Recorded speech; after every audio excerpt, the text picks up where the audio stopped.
Right guys, Mark Crossfield here, in my hands again. It's that time. It's 12 minutes past 8 in the morning on my Apple Watch. Just let the train go by. Still waving. Callaway Epic Irons, so not the Pro, the standard Epic. Let's show you what these are all about.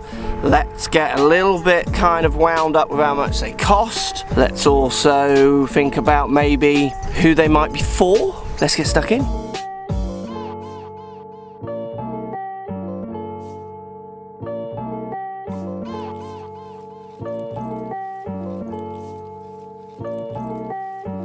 Right, I'm out here at Dawlish and I'm going to play a few holes using them. I'm on the second here and I'm just going to hit a 6-iron off the tee because I want to try and hit the 8-iron second shot just around the corner.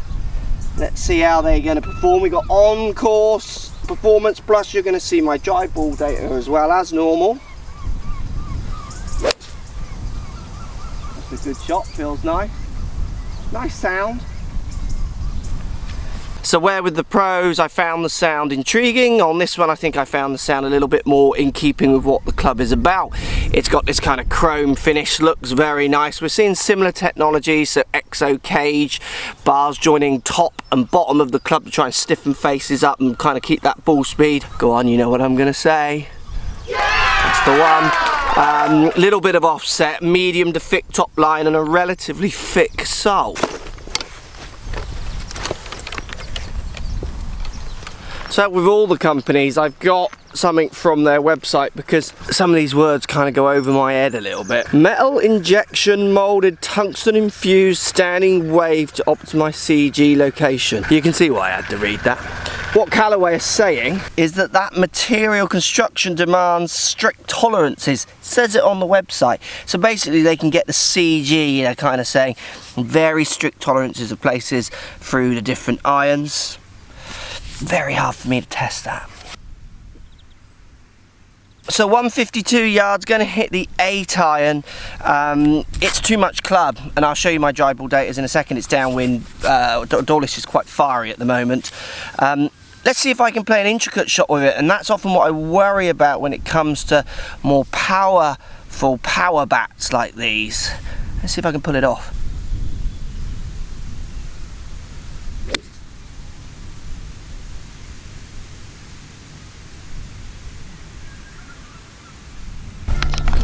Try to just cut that one in. I think it's on the back left, maybe just over.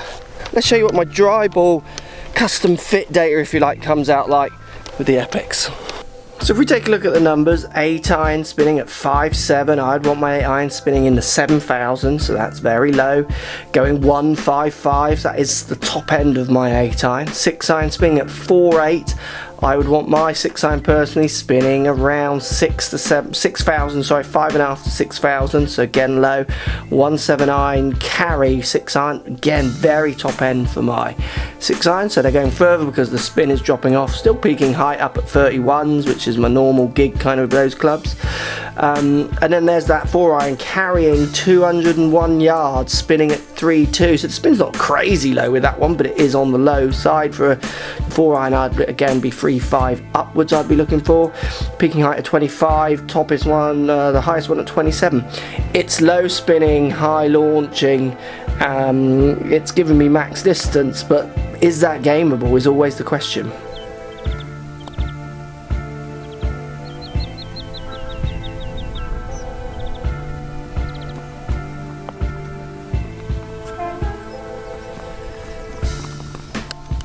Not a bad little 8-iron run for me, that. So you can see from the dry ball data there, low spinning, high launching, kind of power bats. That's what they are. That's, I think, what manufacturers want to build at the moment for this type of club.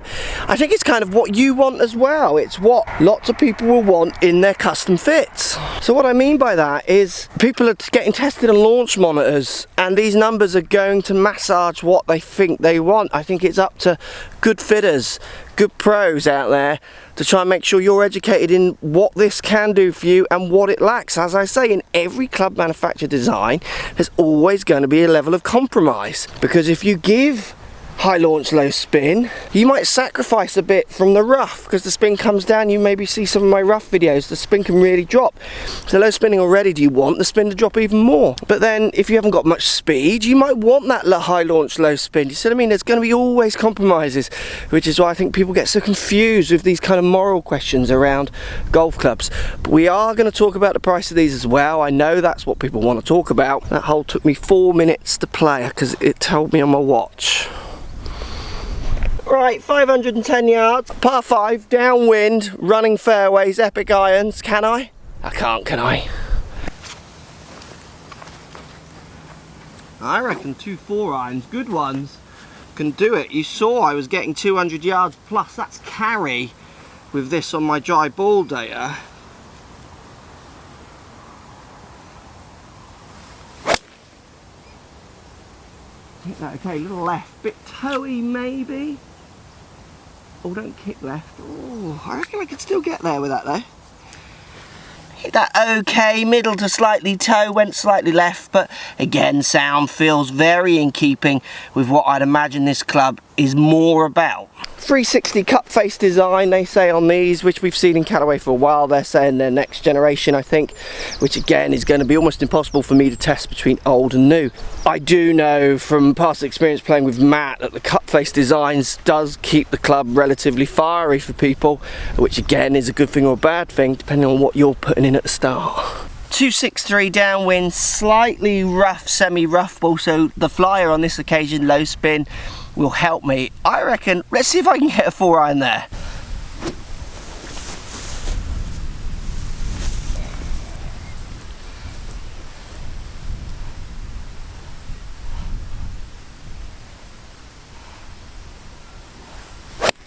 Oh, I've nailed that. I have ripped that, come on. That might even be long, but you never know. It's downwind, it's a semi-rough ball. These are low spinning power bats. I hit that well, and Dawlish is fiery today. So I've talked about this before and we'll have another chat again. The price is massive. They're very, very expensive. And I think most people watching this video won't buy these clubs. And I don't think any company would be stupid enough to think that most people would buy these clubs. Hence, most companies, apart from maybe PXG, make clubs at different price points. Think about it this way. You work in a job and you're producing products that are good and selling. A brief comes that says, do you want to really try and push the limits at anything that you can make? You've got no restrictions on cost. Do you want to take part? That sounds like a fun project. Now again, I'm not defending the cost. I don't think they'll lower your handicap. But I don't think I've said that about any set of clubs ever, that they would do that. I think I've kind of been saying for the last 9 years that maybe the biggest thing, if you want to get lower, that's what you really want to talk about, which is where I think the conversation with clubs like these ends up somehow going, is you need to strike the ball better. You need to have lessons. You need to make good swings.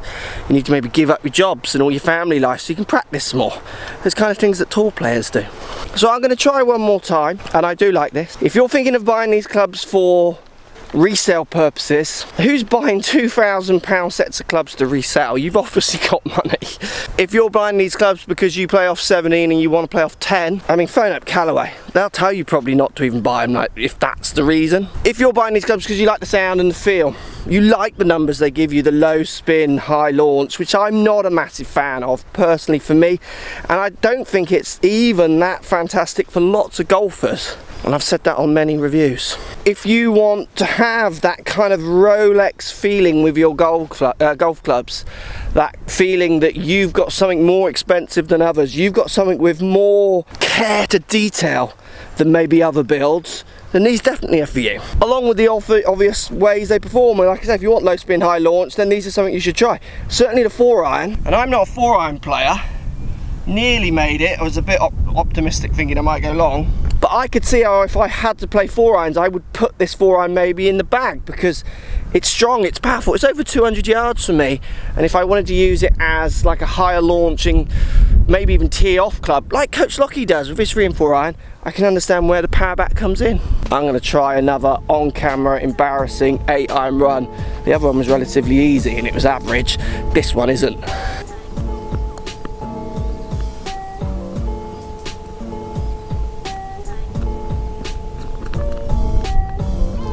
That was not a bad chip. Is that the most expensive birdie I've ever made? Better just check my watch. Oh, 9:15. Right, 173 yards into the wind, measuring actually 180 into the back flag. Let's finish with the 6-iron. I'm gonna hit a normal one, then I'm gonna hit a low one, just to see how I can move these around a bit. You know, on course, real shots that you need to play, not dry, just whacking it down a range, hoping you hit the furthest ball you've ever hit. Oh, have those, that went further. That's not how you do it. So standard 6-iron to start me off. And I'm going to punch the next one. I mean, they do look nice down by the ball. They're a little bit chunky.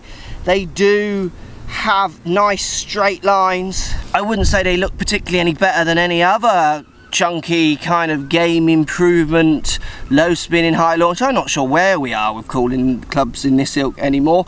But they do, I could see people putting them down and thinking they look nice.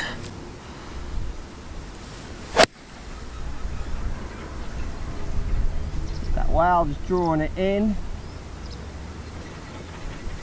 Yeah, that won't be far off, maybe middle of the green. Got this to normal, true chrome soft here, gonna hit the punch shot.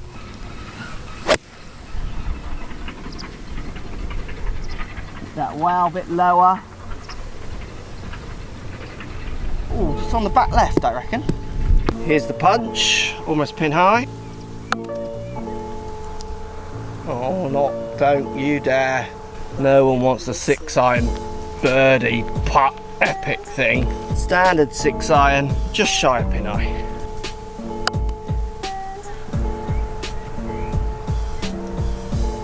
Two nice bars. So there you go, epic irons. They're expensive, they're bold in their statements, they're low spinning, high launching, kind of power backed. There's many clubs out there like this. You go and try them. Let me know what you think. Go and try them even if you don't think you're going to buy them, and then comment, then say they're no good for you. I quite liked them, but I'd never pay that much. I got on better with this one rather than that one. Just have a go with them, I reckon, just for the fun of it. You know, I want my Rolex, but I haven't got the money, but I would be tempted if someone offered me to try one on and have a look. Yeah, I probably would do it. It's fun, isn't it?